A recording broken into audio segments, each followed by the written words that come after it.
Hey everyone, what's up? I'm Bacola and welcome back to my channel. On this YouTube channel, I talk about a variety of topics like what it's like working in tech, how to actually break into tech, and I also love making personal finance videos. Let me know in the comments if you like them. In this video, I thought I'd make a slightly controversial video about personal finance advice that I don't follow. If you saw part 1 of this video series, I talked about how I manage my money, my income streams, how I invest, and how I basically plan my finances around the possibility or potential of early retirement. But in this video, I'm going to talk about some popular money advice that I don't follow. Before you throw your tomatoes, let me know in the comments what takes you think were not good takes, what takes you actually do agree with, and let's hop into the first money advice that I don't take. The first money advice I don't take is that real estate is a great investment. I don't know about you, but all my life, from my parents, from family members, everyone always talks about how real estate is a great investment. And historically, real estate has been a great way to build generational wealth. But I feel like real estate isn't as good of an investment nowadays as it was way back in the day. Let me explain what I mean. So first of all, I feel like saying that real estate is an investment in the way we traditionally hold real estate isn't really true. Real estate is a liability if you have to take on a mortgage to buy your house. The second reason too is depending on what area you live, it's actually more expensive to own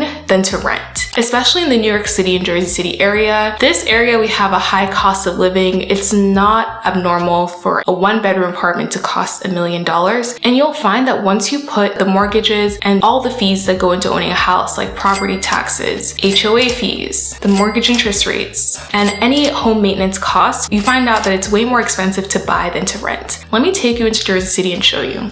This 1-bedroom apartment costs $1 million. If you wanted to rent an apartment like this in Jersey City, this would cost over $5,000 a month. When you look at the monthly payments to buy versus the monthly cost to rent, you see that it actually is more expensive to own the house. And not only is it more expensive to own, when you look at the long-term impacts of buying versus renting, you find out that the renter actually ends up in a more favorable position long-term. And not only do you have the reasons that, owning a house isn't necessarily an investment by definition, and owning a house is expensive in certain areas that people want to live in. Owning a house is a lot of responsibility. I know for me, I've definitely gotten used to calling my super to deal with any maintenance issues that I have in my apartment. But when you own a house, you're the one responsible for any things that happen in that house. You're the one who's going to have to find a repairman to fix any of the issues that might occur when you're owning the house. And there could be huge issues that happen if you own a house, all of which you're responsible for. When you think about the lifestyle of a lot of people in their 20s, I know for me, I've been switching apartments every year. I've been experimenting with different neighborhoods, trying to see where I actually want to set down my roots. I'm kind of loving the idea that I can be flexible. I'm only tied to a year lease. I can switch and change to different places whenever I want to. That type of flexibility you don't really have when you have a house. When you have a house, you kind of have to live there, especially in areas where they make it a little bit hard for people to rent their spaces. So that's why real estate right now isn't a good investment for me, but I'm not saying I'll never own a home, but I will see it more as a lifestyle decision instead of an investment.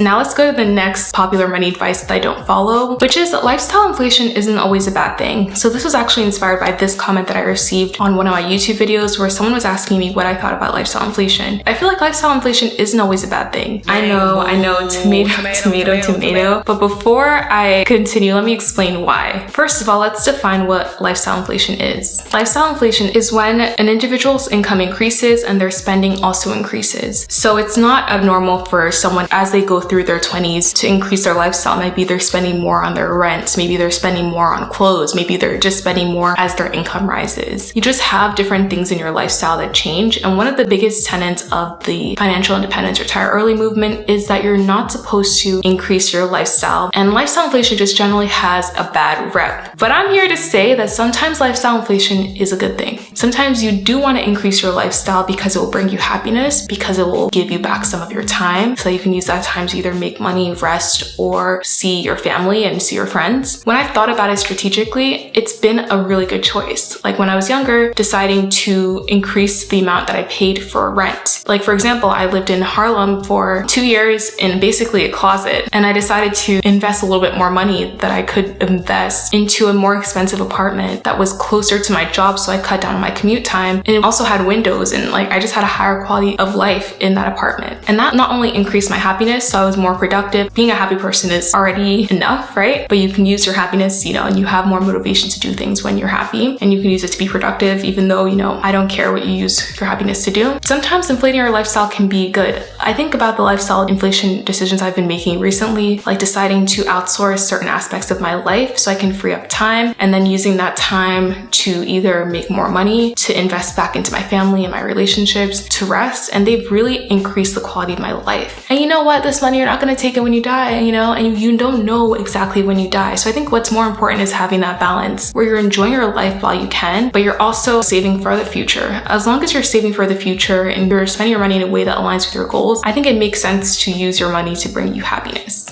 Before I move on to the next money advice that I don't follow, I do want to thank the sponsor of this video, Public. Thanks Public for sponsoring this video. Public is an investing platform that lets users build portfolios and invest in fractional shares like stocks, ETF, NFTs, art, and collectibles. One of the cool things about Public is that they have a lot of educational content. On their platform, you'll learn how to invest, you'll learn more about cryptocurrencies. They also have town halls with business leaders where community members can submit questions live on the app. And if you sign up, you can get a free stock of up to $1,000. So if you're interested in Public, make sure to check out the link in the description box down below. So this is another controversial opinion that I have, but I don't think multiple sources of income is always a good thing. And I know that we're entering recession. Like, yes, I deserve these tomatoes because I don't really even practice what I preach. But I think the cult of having so many side hustles is just not sustainable, and I feel like it actually hurts you long term. If your attention is divided by too many active sources of income, you find that you can't do any of your jobs well enough. I found that like even when I did this YouTube channel, I've been doing this YouTube channel for 3 years. In my 3 years, I've never been able to make even close to what I make at my day job. And if anything, by having this side hustle, I've sacrificed, some of my relationships, my mental health, my weekends, to really invest in this side hustle. But no one really talks about the fact that your quality of life decreases with the more side hustles you take on. And it's not always worth it to be so involved in so many different projects. Sometimes it's better to focus on one thing and do it really well and not have your attention spread. And when I say multiple streams of income, I mean multiple streams of active income, like different businesses and ventures and side hustles that you have. I don't really think I buy that. What I'm more a fan of is more passive income sources, but passive income is really hard to get. And the only source of passive income I've really been able to access as a W-2 employee has been mostly investing in the stock market. Even though right now it's down, investing has been the only true source of passive income that I've seen. So yeah, I'm not a huge fan of the idea of having so many multiple streams of incomes as an individual. I feel like it's just really hard to do. Maybe if you're someone who has other people to, run those multiple sources of income, I think it's stressful and can really reduce your quality of life. And I know I'm not practicing what I preach, but I do think it's something that we should talk more about. Okay, so the last and final popular money advice that I don't take is to follow your passions. When you follow your passions, you'll make money. Something like that. Yeah, that's never been the case for me. Doing content is the most following my passion that I've done, but I feel like it's smarter to follow the money, especially if you're in the US under capitalism with growing inequality. Of course, like we will be fighting in terms of voting for more progressive candidates and candidates who are more about distributing wealth, but you also have to be strategic in this capitalism game, Like if you're someone from a lower income or middle income background in the United States, you don't have the luxury to follow your dreams and follow your passion, especially if your passion isn't in a field that really makes a lot of money. I remember I was going to school and there were people who were doing like art history and like music. All of those subjects are amazing. Like I love art, I also love music, but I knew that I couldn't pursue those things because what was I going to do, after I graduated? Like how was I going to be able to support myself in this capitalist society? It's really hard to.